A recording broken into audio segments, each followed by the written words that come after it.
Okey, selamat petang semua. Terima kasih kerana meluangkan masa untuk session kita hari ini. Session kita hari ini kita akan berbincang tentang alternative funding, alternative financing untuk companies dan juga startup. Okey, tapi kali ini kita akan fokus dengan beberapa jenis alternatif funding dulu.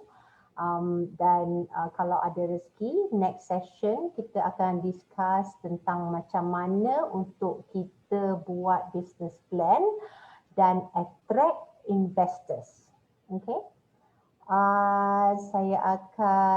Nama saya Azreena dan saya akan share slides untuk panduan semua. So you all boleh tengok graphically dan juga dapat explanation dalam masa yang sama. Okay? Alright.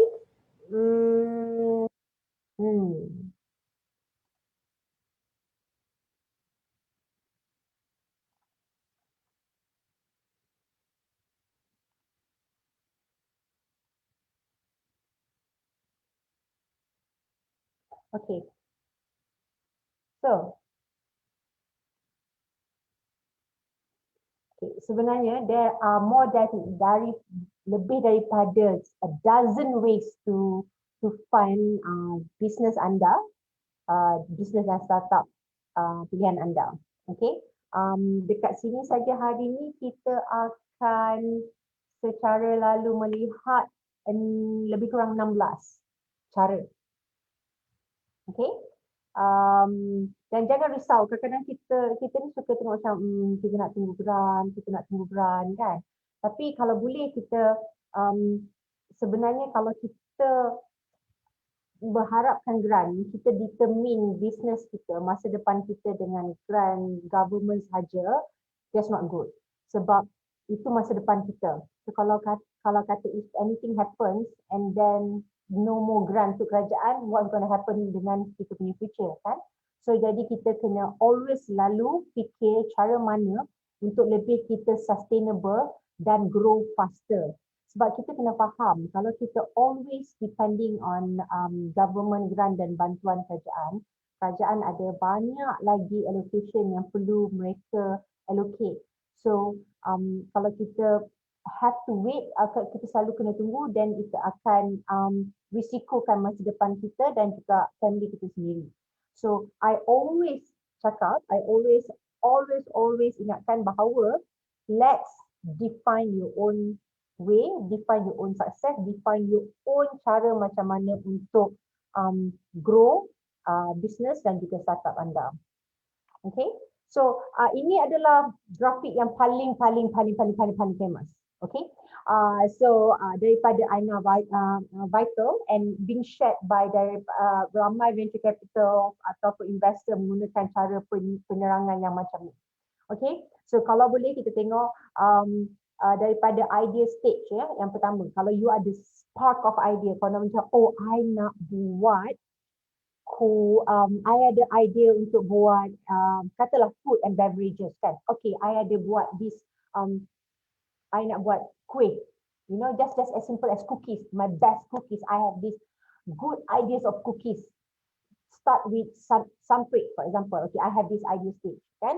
Okay, so daripada idea stage ni, idea untuk buat pertama kita have to look into prototype, kan? Prototype. So prototype ni tak perlukan banyak sangat funding. So selalunya kita ada entrepreneur yang progresif, dia ada own funding sendiri. Okay, dan juga then they start look into the small circle, siapa yang ada berfikiran yang sama dengan dia. Okay, so if you can see the movement daripada idea stage, how you get it done, lepas tu berapa juga jumlah yang around berapa yang you all boleh dapat kalau you follow this roadmap, daripada 15,000, 200,000, 2 million and up to hundreds of million. Kita selalu dengar macam berat ni, banyak ni, dapat duit ni, mana dapat, macam mana nak dapat kan. So this, mereka mostly using this type of way. Tapi I have to say, I have to betul terang kat sini, bahawa tak semua jenis business sesuai going through the startup way. Okay, tapi maybe you don't, the idea is not yours pertama, tapi the JV, the business model tu along the way tak semestinya start daripada idea stage. You boleh masuk dekat seed round terus atau series A kalau you ada innovation business model. To innovate you punya business model pun sebenarnya adalah innovation. So tak semestinya macam aku tak tahu buat app, then I'm not belong to startup, tak juga.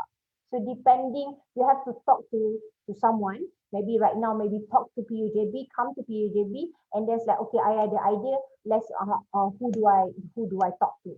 Okay, so in a very simple way, dengan cara yang senang, okay, cara macam ni. So start saving, okay, start saving from now maybe, okay. Lepas tu raise money from your personal contacts. Lepas tu, okay, I have this idea, would you like it? Pertama kita kena tanya, would you like it? Sesuai ke tak idea ni? Nanti dia orang akan bagi feedback yang akan, okay, tapi kalau kau buat macam ni lagi bagus, mungkin macam ni. Contohnya, for example, like, I ada idea nak buat produk makeup. So, okay, produk makeup, tapi ramai dah orang jual produk makeup. What makes your product makeup different? Oh, tak ada. Aku punya produk makeup is you choose what color you want instead. So, I can deliver you color yang kau nak saja. Rather than, aku kena beli template yang color-color yang aku takkan pakai. You know what I mean? So, those are innovation, right? So, then kita akan find angel investor, and then baru kita move to bank, financing, ataupun venture capitalist. Lepas tu, and eventually, yang warna orange ni, I'm not going to focus today, tapi this is your roadmap. At least you dapat tahu kat mana aku sekarang. Kita ada roadmap lah, ya. So, kalau penerangan lebih jelas lagi kat sini adalah, okay, seed, kita panggil fasa yang awal ni seed funding, ya. Bila kita ada idea konsep tadi, ya, and then kita ada capital for the product development. Okay, dekat sini ada juga agensi seperti agensi CREST, where I was before, who providing prototyping, grant, kan.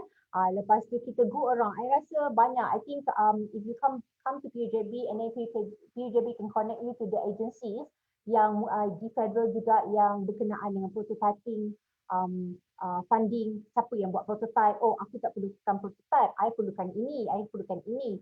So at least determine di mana stages anda, and then kita start to move where is your roadmap lah, kat mana. So and then are you startup ni, bila you dah siap product development, maksudnya okay, I dah ada produk ni, okay, I dah siap dah prototype ni, okay, so sekarang prototype ni macam mana business model, adakah rent to service ke, ataupun nak jual sebiji ke, ataupun I nak jual, I bagi benda ni free tapi service tu bayar subscription ke, kan? Apakah jenis model business tu? Then you start register as a startup. Okay, jangan terus-terus nak buat sendirian berhad, semua tu mahal tu, RM1,000 lebih, kan? Even tu PLC pun RM500 nak kena bayar, kan? Tapi get your prototype dulu, and then dapatkan business model macam mana kita nak jual your product first. Okay, and then first stage dia adalah initial capital. Dah habis dah, kita dah start the startup funding tu, and now you need to capital to full scale the manufacturing and sales. Contohnya kalau kata produk kita tu perlukan manufacturing, Johor ni, to be honest, kaya dengan manufacturing, TPM Technology Park, penuh dengan manufacturing punya companies that we can always get connected to. Okay, jadi kita akan cari mana which manufacturers yang able to do us that. So dan kat situ pun another innovation can happen. Lepas tu bila then another funding can come in, another round of funding lagi dekat sini. Okay, dan capital to expand the product to national growth, national dan juga regional. Okay, so then last kali ialah okay, product you dah been acquired by by Toshiba ke company besar, and then you get the IPO. Alright, yang pentingnya I think salah satu business model yang kita selalu nampak kat sini adalah bila kita buat sesuatu tu, contohnya I come up dengan satu produk, katalah I ada lipstick. Okay, ada lipstick ni, Lepas tu lipstick I punya formula takkan bagi kering, ataupun I pakai lipstick ni lama-lama bibir I boleh merah. So itu adalah formula. Those are innovative formula.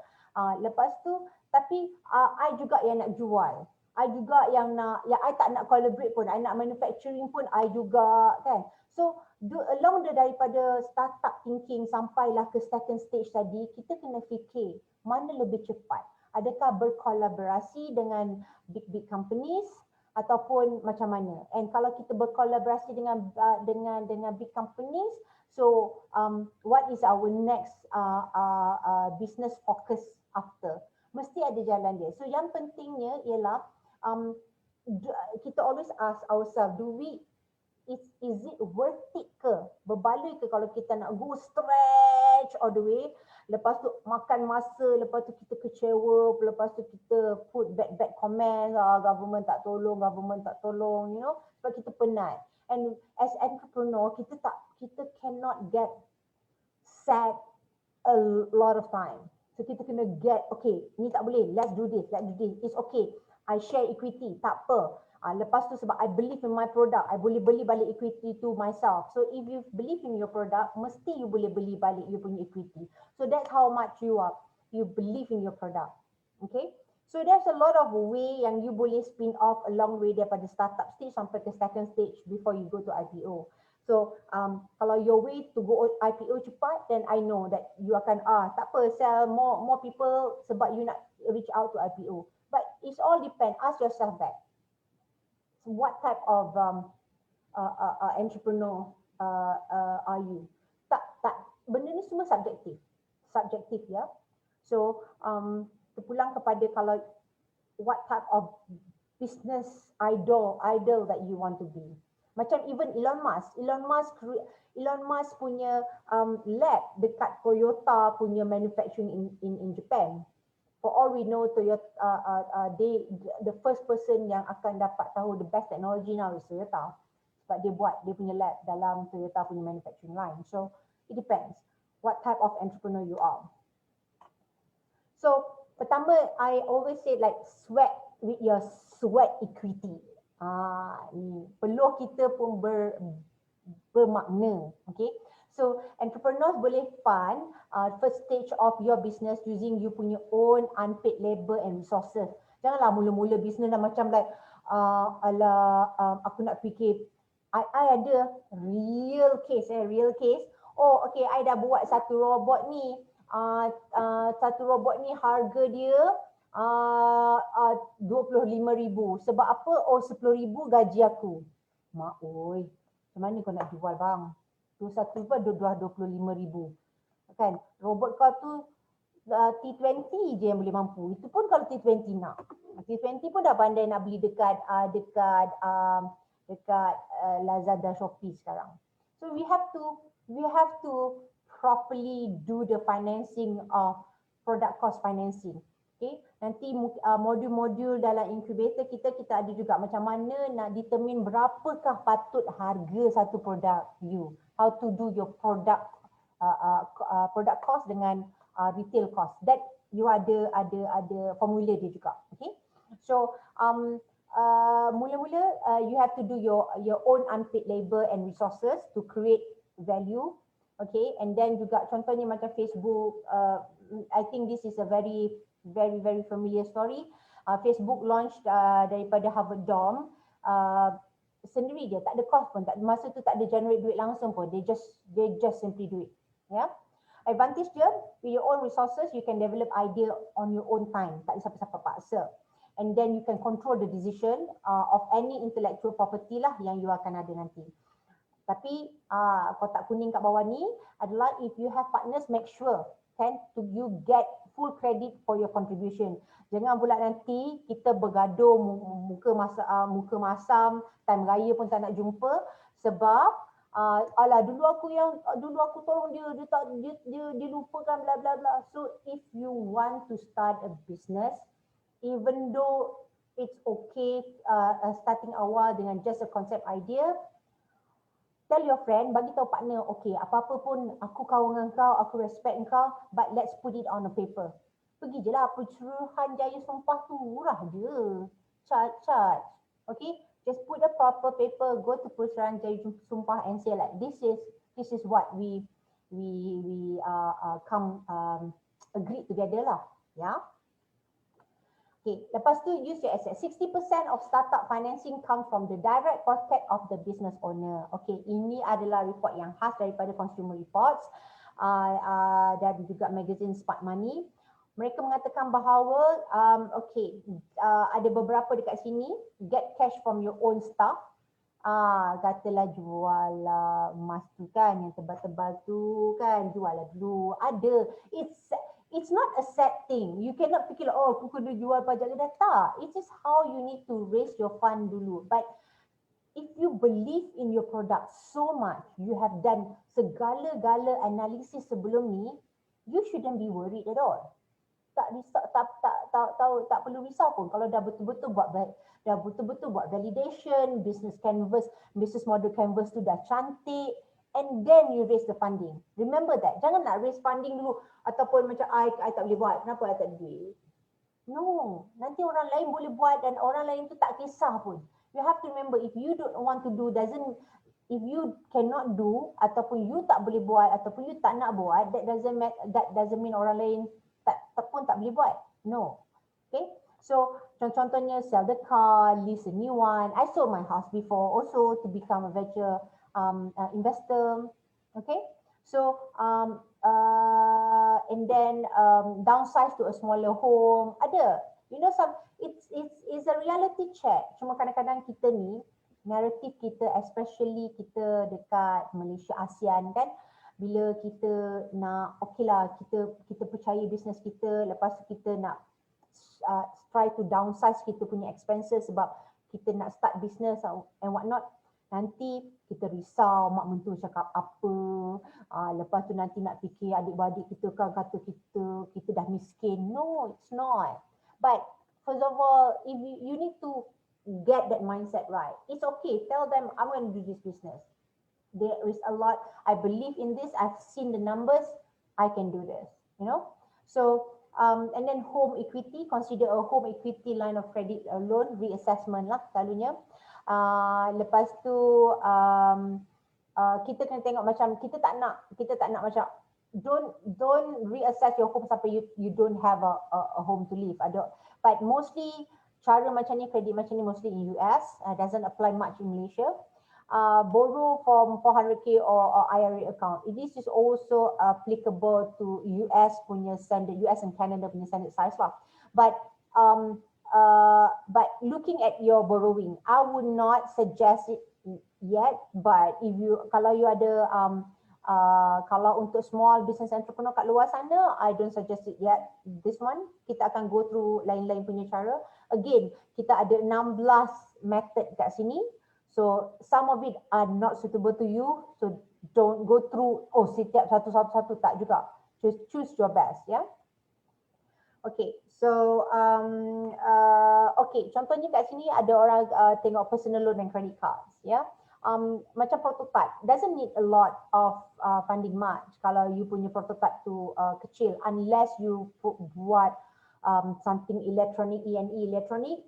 Kan, tapi itu pun kadang-kadang in my experience ada manufacturers yang come on board together and collaborate. So it depends. So macam contohnya kenapa kat sini ada gambar movie. Okay, so Kevin Smith, one of the American independent movie producer, dia pakai credit card and raise 27,000 and the film gross more than 3 million. Gross lah, ya, dah tolak lah agak kawan juga pun yang berlaku kat sini. So yes, it works. But again, ada yellow box kat sini. Keep careful records of agreement and credit card because can carry very high interest rates. Yeah, so you have to be careful kat sini. But again, kalau you tengok kat sini, is again the entrepreneur effort come up to find the matching. So here are friends and family. Okay, so when a young enterprise, dia produce macam okay, I tengok I've seen this and I've even funded my several of the prototype myself. I tengok macam okay, this is good. So friends and family sometimes they can chip in. Lepas tu at the end of the day sama juga macam crowdfunding but this within your own close knit circle. Okay, so and again yellow box dekat situ, put everything in writing dan juga have a lawyer to review it. Don't worry, I ada template yang I can even share it. Always come to PUJB and then they can guide you and advise. Some of the lawyers ada yang social entrepreneur lawyers can give you in a very very fair prices. Sometimes the ataupun bawa je template tu and get the go to prosecution jaya sumpah. Okay. And then kenapa? Sebab private loan can offer significant advantages and over traditional loan. Jadi interest rate tu susah sikit lah. This is what friends and family can help you. Friends and family often they want to support you and not the expected profit. But again, kadang-kadang kita ni ada yang sampai bergaduh-gaduh, nak minta duit balik susah kan. So kepada yang baik hati kat luar tu, even though you banyak extra duit tu, tapi get the documentation right lah, ya. Okay, kita pun boleh raise duit daripada customers. Okay, you may think that benda ni macam macam mana kita nak raise duit daripada customer? Korang selalu buat benda ni, tapi korang tak sedar. Korang pernah dengar pre-order kan? Orang pre-order kan dia bayar dulu. So you can get everything or pre-order first. Okay, contohnya you come up with a very good product macam pen yang boleh write on a wall, lepas tu you boleh lap je. You know that kind of thing? So ask around siapa yang nak. So you can raise the funding to buat benda tu from your customer. So you boleh get the pre-order dulu. Boleh buat pre-order. Okay, so contoh dekat sini I boleh yang tunjukkan contohnya if you are building a prototype untuk video game kan, bring your video game to a convention to a large company retailer that yang akan nak beli untuk 1000 unit dia punya video game. Okay, so but you don't have a supplies to build 1000 unit and no bank akan bagi you loan. Jadi sebab you no bank akan bagi loan sebab you buat kat mana? You buat dekat rumah kan. So you can have the retailer, siapa yang nak beli tu, sign a letter of credit saying that they would pay you 1000 unit upon the delivery. Lepas tu daripada letter of credit tu you can convince the suppliers to offer trade credit. Trade credit I akan explain later juga apa maksud trade credit, but this is how you raise the money from customers. So kat sini case dia adalah the retailer tu is dia punya customer dan dia retailer nak sell to the consumer. Another customer base technique ialah macam kalau you hairdresser, potong rambut kan. So you have the long time local clientele. Lepas tu you nak buka you punya own beauty salon. Lepas tu you might get you punya clientele like okay, I nak buka salon. Would you want to be part of the equity? Kan equity partner, okay, maybe kalau kata okay, even though if not equity pun you macam okay, if you chip in, I bagi you 5 or 10 free haircuts. That's it. So you know, or haircuts for life. Kalau dia bagi you 10,000, you boleh cut dia punya for life. You potong rambut dia, bukannya dia boleh datang tiap-tiap hari pun. Betul tak? So macam cut for life tu sekali dia datang mungkin 6 bulan, 7 bulan lagi dia datang. You tak rugi pun. So kita tak boleh berkira juga daripada awal. So there's a lot of ways for you to raise money atau negotiate dengan customers.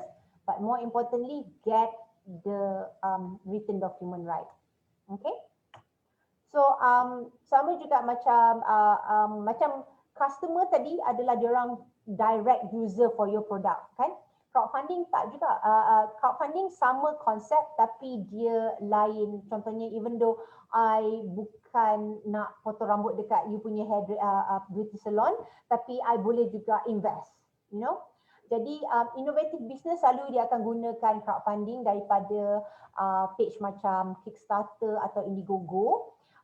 Dia orang ada campaign kat situ, buat video tunjuk dia punya produk. Lepas tu entrepreneurs dia orang tak panggil dia orang panggil backers. Dia panggil backers sebab dia backup, ya. Backers. Lepas tu dia bagi promising perks lah, macam okay, if you invest, if you beli package ni, then if you buy this product, kita akan bagi you this much kan. So that called backers dalam crowdfunding. And advantages, you might raise a significant sum of amount. To be honest, if you are depan laptop right now, Google ataupun browse type indiegogo.com atau kickstarter.com. Alright, I'm also an avid backers dekat dua-dua ni. You tengok how much they can raise amazingly. Kadang-kadang produk-produk yang super simple pun they can raise, right? So you please browse these two. I will personally vote for Kickstarter. So okay, then your project attract press coverage, sebab kadang-kadang press and bloggers ni dia orang akan tengok macam produk-produk apa yang gempak dan menarik, they will go to these two pages. Okay, caution kat sini adalah funding contribution might be taxable as personal income or business profit. So what? Right? So because in the end of the day, yes, so that why you raise more so that you boleh potong income tax ataupun business profit. Depending sebenarnya. I don't think Malaysia has that rules and regulation yet, so it is unregulated, so go for it. Equity crowdfunding. Okay, equity crowdfunding ni dia ada equity, meaning kalau I invest 100,000, I dapat 0.1% ke ataupun 1% ke, right? So you kena get your company to be valuated first. Alright, don't worry macam mana get your company valuation. We can talk in another episode. Okay, very simple method. I have a calculator for it, so not a problem.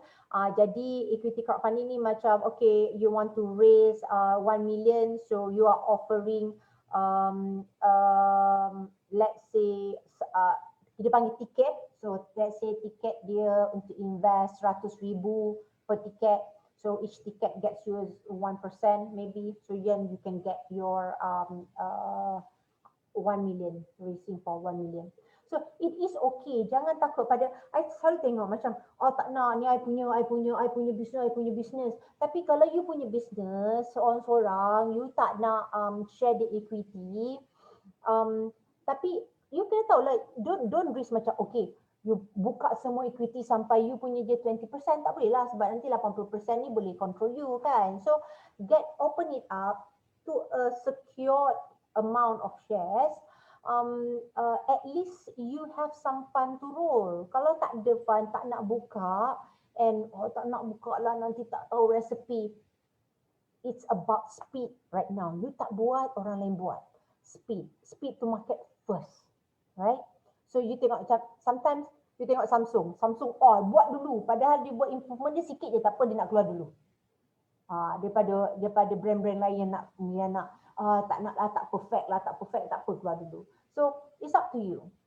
Either you want to suffer yourself, sedih dan bitter dan busuk hati, ataupun you want to be a progressive person. Kan? Okay, so social lending. So prosper.com is overseas punya page. Moneysafe.com adalah Malaysian punya page. I wish if I have another opportunity, I boleh tailor-make untuk, sebab most of my fund partners are from US, Canada and Middle East. Jadi my dad was tailor-made dekat dengan mereka. But then next time I promise you I'll make it more ASEAN based. Okay, so social lending, kalau kita tengok dekat sini adalah sistem let's look at MoneySafe. Use a system based on your credit rating. Dekat sini kita ada beberapa cara, I think peer-to-peer lending, P2P. Security Commission dah approve beberapa social lending punya page yang mereka boleh bagi you loan. But careful ya, jangan pergi dekat digital ahlong pula.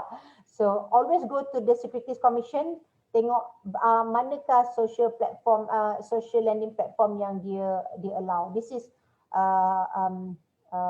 P2P lending lah yang dia dah approved. Yeah. Let's talk about angel investor.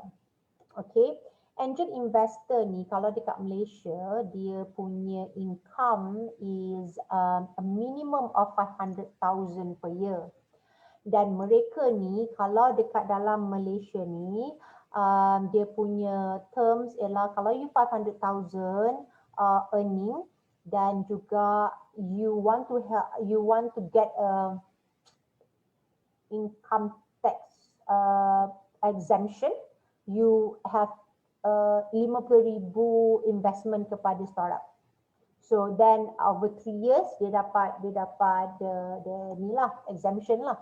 So there are pool of angel investors, tapi kadang-kadang angel investor ni macam kita tengoklah disadvantage kat bawah tu. Later follow on money. Maksudnya macam sekali je lah, lepas tu dia malas. Dia just for the sake of tax exemption, and then dah lah bagi 50,000, lepas tu do you want to stay in a firm? So be cautious on that, yeah. Sometimes could turn out also to be devil. Devil ni maksudnya macam like maybe dia mungkin dia nak ambil idea ke apa ke kan, dia invest, but so you need to find the right individual dekat sini sometimes. So you need to know your angel investors background. Yeah. So ada banyak sebab kenapa angel investors ni want to also fund. Good reason, I have to say. There are maybe 1-2 yang macam orang kata nila si titik kan. Tapi one of the reason juga adalah this is true reason ya. Contohnya if they put 500,000 and then bank hanya boleh bagi 3% je zaman COVID sekarang ni. So they 500,000 3% berapa sangat sekarang ni, lagi pula bank hanya boleh bagi 1.9 je. So might as well they want to look for a good businesses that they can invest and give them a good ROI in 1 year or 3 years. You know what I mean? So there are opportunities. Cuma kita kena look balik kita punya business model canvas tu. Bagus ke tak bagus? Kan? Kadang-kadang kita punya business model canvas tu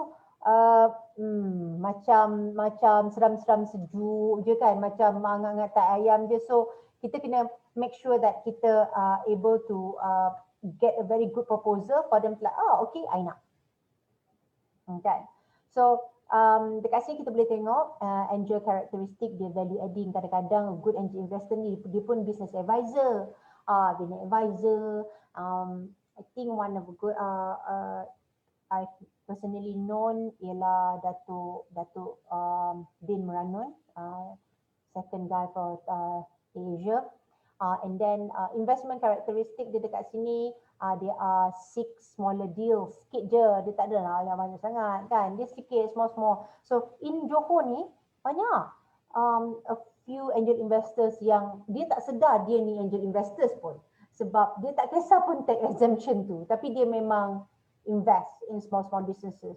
So salah satu daripada pro COVID adalah they don't get to travel and invest, they can pool the fund and let's look into businesses yang ada dekat Johor maybe, kan?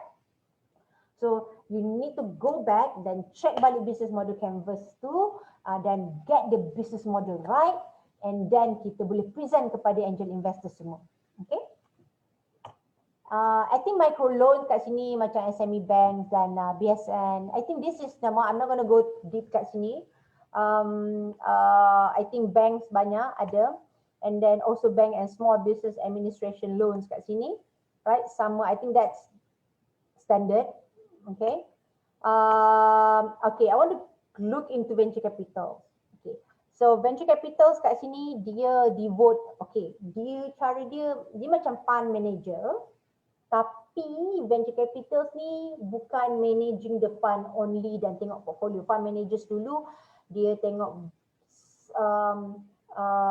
semua jenis portfolio funding kan. Tapi venture capital khasnya dia tengok kepada untuk invest in capital of a business. Maksudnya company tu nak start kan. So kalau tengok dekat sini venture capital ni raise daripada private and public pension fund tu 42%. Lepas tu finance and insurance money 25%. Itu yang korang dapat. Insurance dapat dividen lah apa semua tu. Sometimes good venture capital, diorang invest juga kepada good venture capitals. So the other day I talked to Petronas who also have its own venture capitals and asking us, okay Azreena, ada tak good businesses? So siapa ada good business plan? So maybe you can submit to PUJB and then kita can have a session to look into you punya business. Yeah.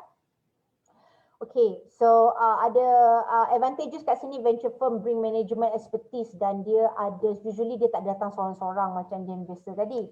Dia ada a group of people yang ada specific in marketing, specific in this, you know, dia macam a team lah, small team, tapi bukan team besar-besar, small team. Yeah. And then dia, sebab apa, if they able to raise you the fund, then baru dia dapat the fees. Contohnya contohnya venture capital ni raise 100 juta contohnya kan. So if they able to find a businesses and dia boleh allocate 100 juta ni untuk invest, then diorang dapat 2%, around 2% fees out of it. So diorang kena pastikanlah, sebab kalau diorang tak spend ataupun tak invest, tak find 100 juta ni payah.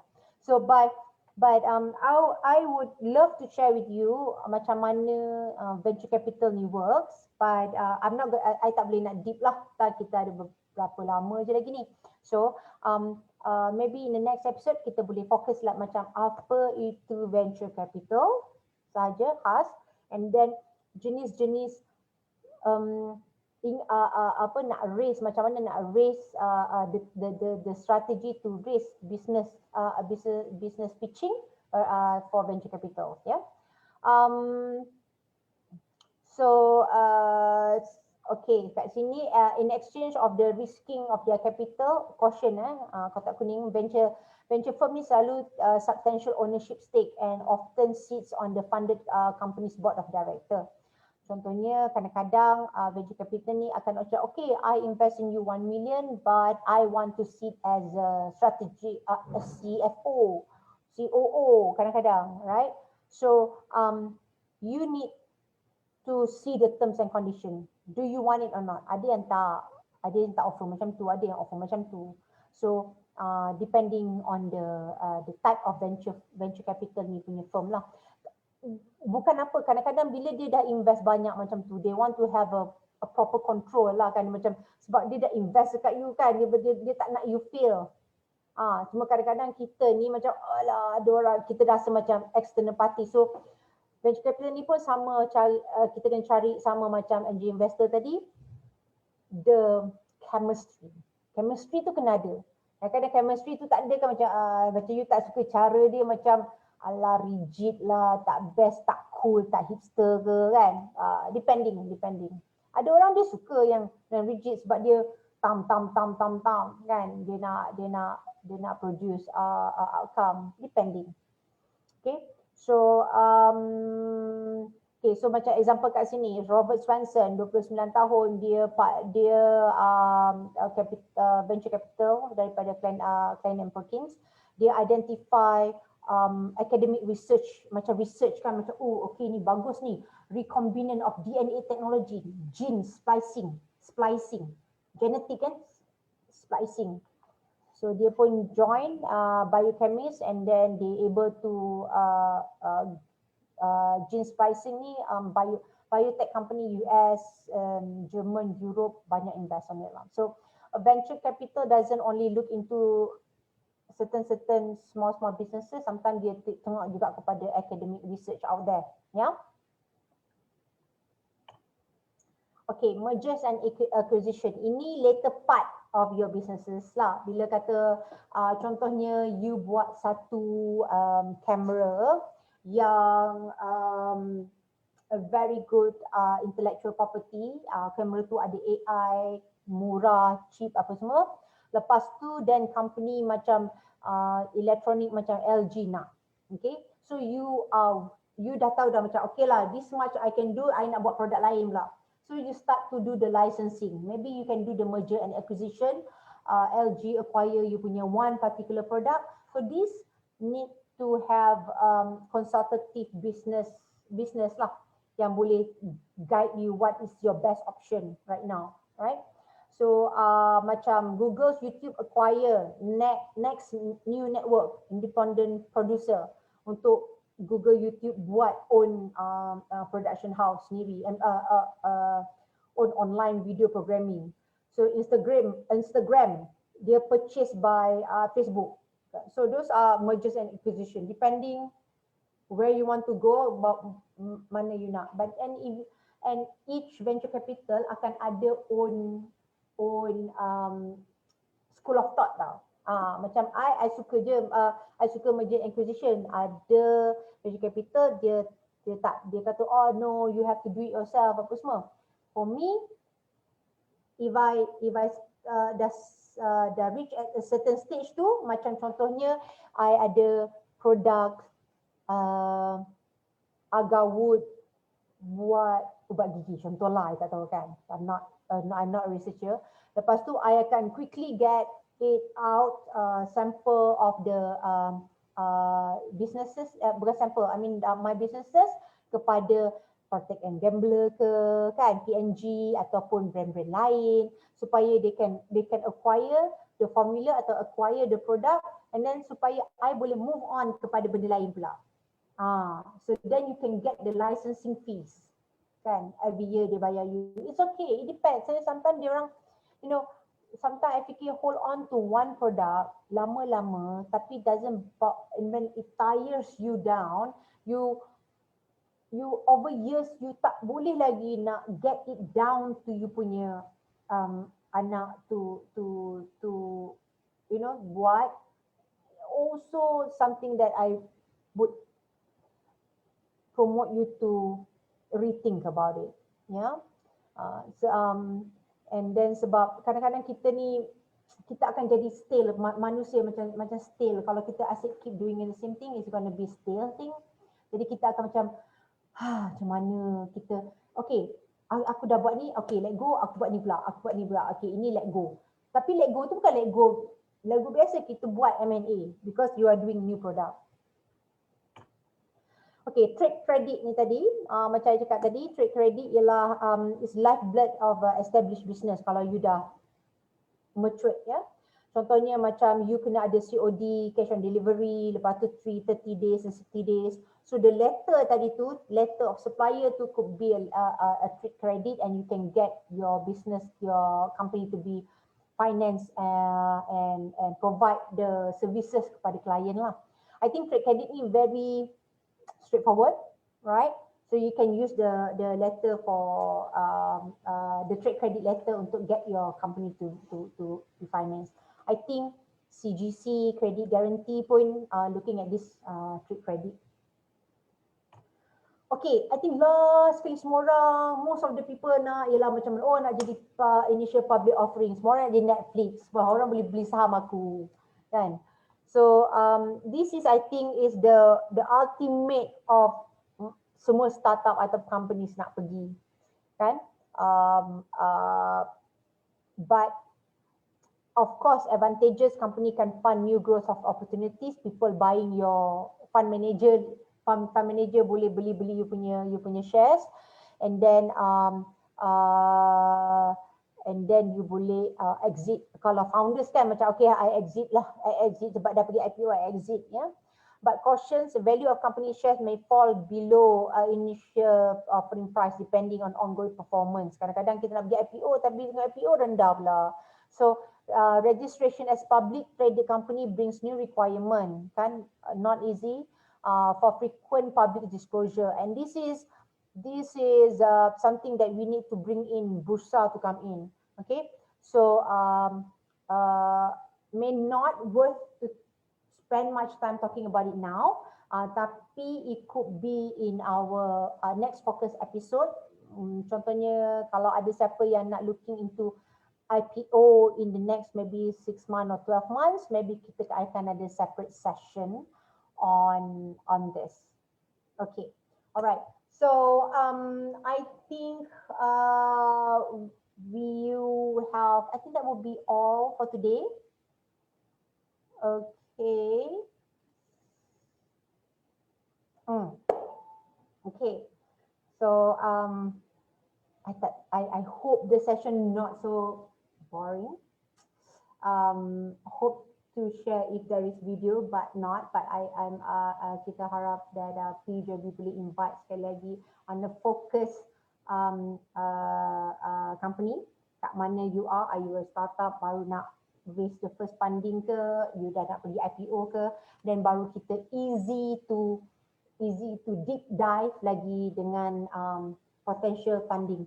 And then I think also kita boleh bring in other funding agencies supaya mereka boleh fokus on their own target entrepreneurs lah. Okay, alright. I guess that would be all. Harap session kali ini dapat membantu dan memberi pencerahan. Dan we hope kalau kita dapat this session being shared again, and then kita dapat deep dive kepada focusing macam mana to raise venture capital ataupun contoh-contoh angel investors ataupun siapa angel investors yang you all dapat jumpa in the next 3 months maybe, kan? Ataupun then what type of collaboration ataupun manufacturers, investors yang you guys can meet. Sebab I faham dekat luar sana tu you all punya produk ada banyak jenis. Ada yang produk, ada yang tangible produk, yang ada macam kosmetik, you ada produk, ada tu jenis companies yang service based, kan?